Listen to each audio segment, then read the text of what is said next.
in 1965. Now, at that time, nobody had any idea at all that it was going to become a sort of cult programme. It was just a very good children's show. And I was asked if I would do it, and I thought, well, yes, this should be quite fun. I was just about to get married, so I had a lot of other things on my mind, but I could just fit it in. And I thought, you know, yeah, it'd be a nice thing to do.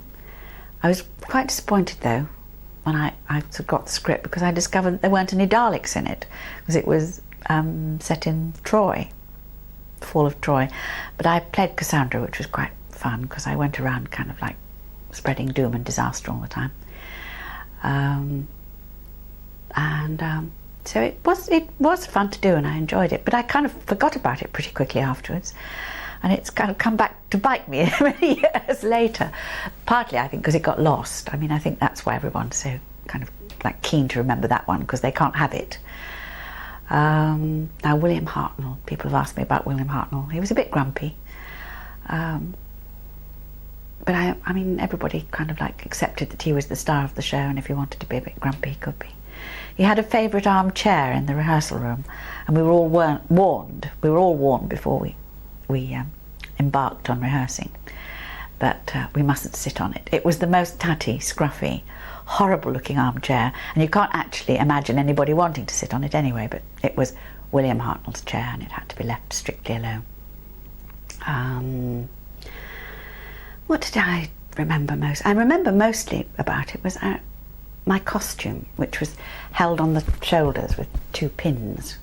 The costume designer said she'd researched it very carefully, and apparently priestesses, because of course Cassandra was a high priestess, had poison on the ends of the pins that held up the dress, which was to stop people clapping them on the shoulders in an over-friendly and familiar manner, because if they did that they'd get poisoned and they'd die, which is rather off-putting, really.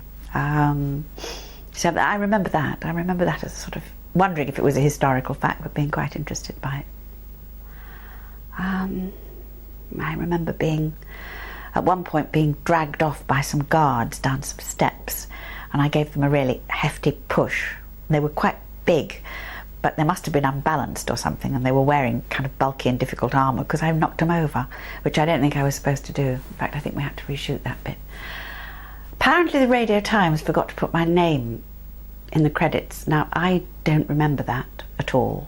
I didn't ask for my name to be taken off the credits, and if I'd known my name wasn't on the credits at the time, I'd have been pretty miffed, I can tell you, because I certainly wasn't ashamed of being Cassandra in The Mythmakers. I was very proud to be in Doctor Who.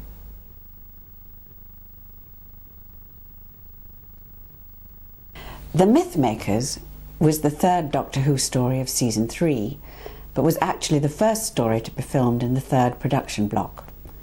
The first 2 stories of the season, Galaxy 4 and Mission to the Unknown, were filmed several months earlier at the end of the 2nd production block.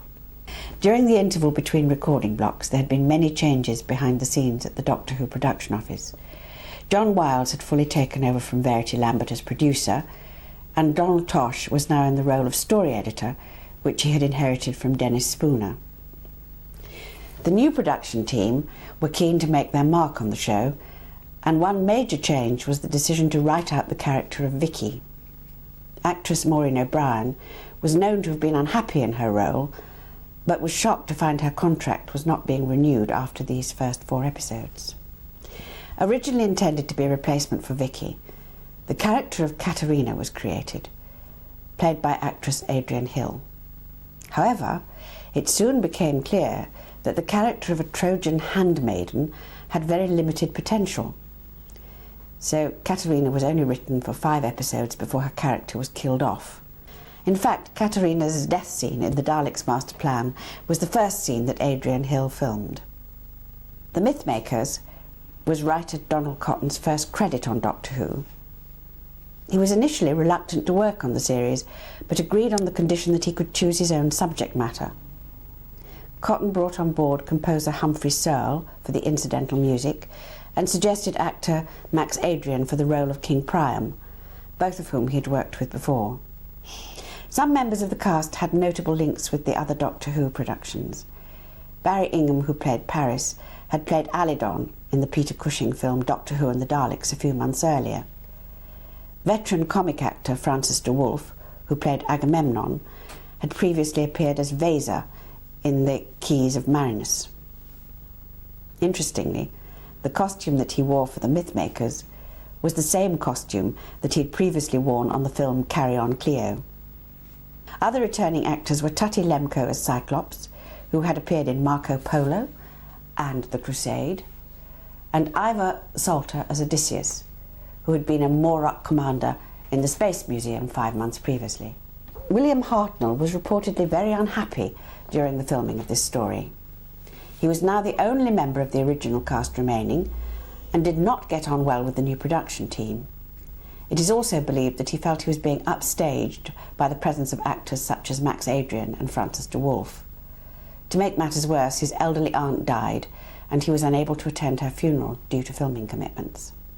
Filming for the Mythmakers began in late August 1965 on location at Frensham Ponds in Surrey, which was used for the sandy plains outside Troy.